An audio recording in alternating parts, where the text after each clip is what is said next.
लेकिन मैं समझती हूँ काव्य की आत्मा सत्य और विश्लेषण, और इस सत्य और विश्लेषण का तेलुगु साहित्य में कितना बड़ा प्रादुर्भाव है, इसका परिचय डॉक्टर टी.सी. बसंता ने निरंतर अपने वार्धक्य को, अपने उम्र के प्रभाव को झुठलाते हुए, आगे बढ़ते हुए हमारे सामने, हिंदी साहित्यिक पाठकों के सामने एक बहुत विस्तारित स्वरूप दिया है। मैं आपको याद दिलाऊं, यह विश्वान्वेषण जो इस पुस्तक में भी है और गढ़ की पार्टी नरसिंह राव जी की सागर शोर में भी मुझे मिला था। मैं चकित हूं कविता के नाम पर। कविता क्या है, कैसे है? कविता की कोई परिभाषा होती है? जैसे प्रेम की कोई परिभाषा नहीं, कविता की कोई परिभाषा नहीं हो सकती। आप जितना भी परिभाषित कर लीजिए, पाएंगे कविता कहीं छूट गई। और इससे पहले कि मैं लक्ष्मी जी की बात बसंता जी के माध्यम से मुझे जो प्राप्त हुआ आपके सामने रखूं, आपसे कहूंगी, कविता लिखना आओ चांद को धरती पे उतार, आओ चांद को धरती पे उतारे, आओ सागर को सीमाओं में बांधे, आओ सागर को सीमाओं में बांधे, आओ क्षर के माध्यम से अक्षर बनाए, अक्षर बनाए और हमारी विरासत और संस्कृति के गले में पहना है, हमारे विरासत और संस्कृति के गले में पहना है। यह क्षमा छात्रियों में, चूंकि मैं अस्थमा अटैक से गुजर रही हूँ, बोलने में थोड़ी दिक्कत हो रही है।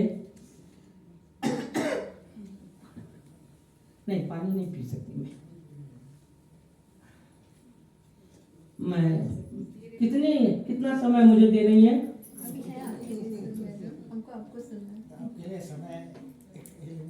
हम इससे कभी परिचित नहीं हो पाते अगर बसंता जी ना होती।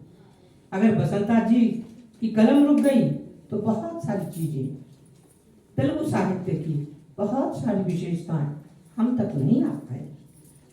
इसलिए मैं बसंता जी को न केवल अक्षर का बिंब हिंदी में प्रस्तुत करने के लिए बधाई देती हूँ, बल्कि शब्दों के उस तह को खोलने और न केवल शाब्दिक बल्कि भावानुवाद की प्रक्रिया को पूरा करने के लिए भी उन्हें बधाई देती हूँ।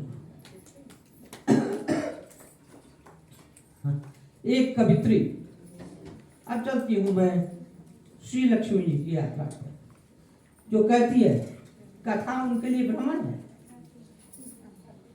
अनुवाद उनके लिए अब कार्यालय का कार्य है। और जिस तरह माने हम भ्रमण करते हैं, घूमने में मन लगता है, कार्यालय का कार्य करते हैं, भोजन बनाते हैं, सभी कुछ है, लेकिन कवित्व उनके लिए जीवन। ये बहुत बड़ी बात उन्होंने अपनी बात में कही। हर यात्रा से सुख मिलता है, हर चीज से आनंद आता है, हर चीज से आत्म तृप्ति होती है। तुलसी की तरह कवित्री ने स्वान सुखाय से परहिताय की ओर कदम बढ़ाया है, और यह कदम मात्र कवित्री अपने लिए नहीं, आज के लिए नहीं, बल्कि आने वाली पीढ़ियों के लिए सहेज रही है, जो किसी ने अपनी बात में उल्लेख नहीं किया। कवित्री कहती है हम आने वाली पीढ़ियों को क्या देंगे, हम उनके लिए क्या रखेंगे? केवल कोरोना का आक्रामक स्वरूप, आक्रांत स्थितियां नहीं, या कैंसर का भयावह रूप कवित्री खलील जिब्रान की तरह कुछ ऐसी रचना जा रही है जैसे उन्होंने एक विषय दे दिया, हाउस हस्बैंड। आप सब अपने कलेजे पे हाथ रखिए और सोचिए, हाउस हस्बैंड की हर कामकाजी महिलाओं को आवश्यकता है या नहीं? जरूर है। और कवित्री ने आपकी कमजोरी पकड़ी है, आपकी उस नारी को पकड़ी है और एक नया सा विषय दिया है।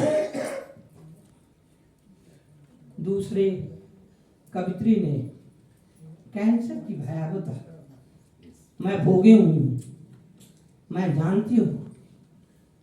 मौत आदमी पर हावी होता है और जिंदगी और सांस के लिए लड़ने की स्थिति ठीक बच्चे को जन्म देने जैसी होती है।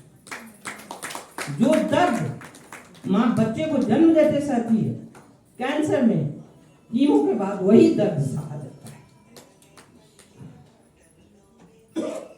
कवित्री माता है जहां जल पर कवित्री चिराग जलाती है, यानी दुनिया में शांति, आस्था और विश्वास का नींव डालती है।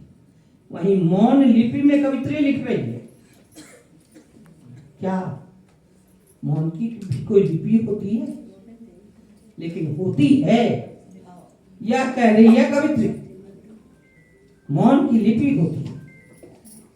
आपके मन में हजारों शब्द तैरते हैं, दौड़ते हैं, खेलते हैं, कूदते हैं, मचलते हैं। आप उनके साथ खेलती हैं, लेकिन कभी सोचा है उस क्षण को अक्षर कैसे बनाया जाता है? कवित्री ने वह किया है, क्षर को अक्षर बना दिया है। बहुत भावनाएं, अनेकानेक भावनाएं फूलों की तरह हमारे अंदर खिल रही हैं, उत्पन्न होती हैं और विकसित होती हैं। फिर हम भूल जाते हैं, हम उन्हें नहीं पकड़ पाते। और इससे भी बड़ी विशेषता है उसको पकड़ पाने का, उसको हिंदी पाठकों तक लाने का डॉक्टर टी वसंता का। ऐसे बहुत सारे पक्ष हैं जिससे मैं लेकिन मैं वास्तव में बोल नहीं पा रही हूँ।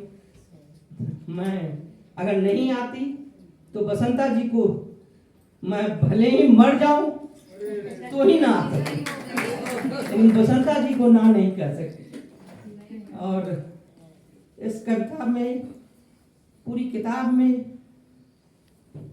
कहीं प्रेम की अव्यक्त व्याख्या है, कहीं संबंधों को अव्यक्त जीना है, और कहीं संबंधों पर एक समुचित नारी भावना